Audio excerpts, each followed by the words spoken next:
Hi there.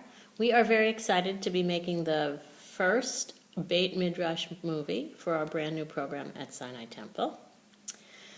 The theme for our first couple of months is the Mishnah Torah written by Maimonides in the 1100s.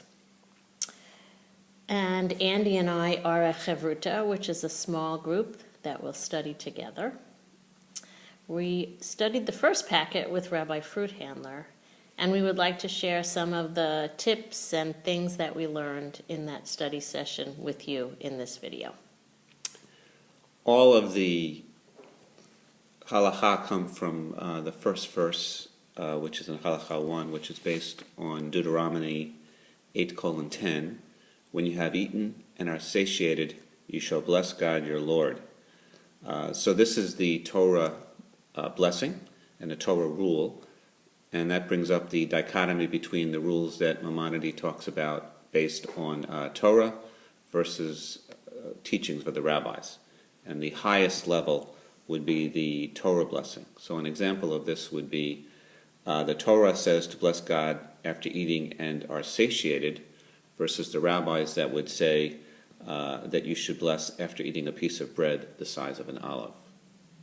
Another thing that we learned about in this first section is that there are positive and negative mitzvot. A positive mitzvah requires a positive action on your part. A negative mitzvah is a prohibition. It's something you should not do.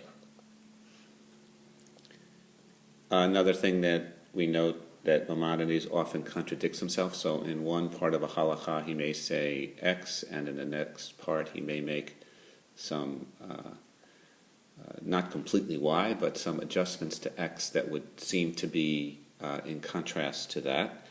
And I think that gives, allows you some leeway as far as the consequences, and clearly a Torah level halakha or blessing is much more firm and in stone than some of the rabbinic blessings. One other thing we want you to know is that at the end of each chapter, the book, both the digital and the hard print version, have notes at the end of the chapter, and these are very helpful. And interestingly, in the digital version, you can take and move your mouse over a word, a Hebrew word, and a paragraph will pop up explaining the definition of the word. So that's very helpful because there are a lot of words there which we didn't know the meaning of. Also, Andy pointed out that this particular chapter uses Deuteronomy 8:10. For any verse from the Torah, you can also run your mouse over the Torah reference, and the computer will take you to the actual Torah text and the English translation. So these are all things which we hope will help you as you study. We hope you will write comments on this video, and then those can be shared with the other chevrutah groups, and please post. So if you are a technological whiz and feel like you can post on the video, that would be great.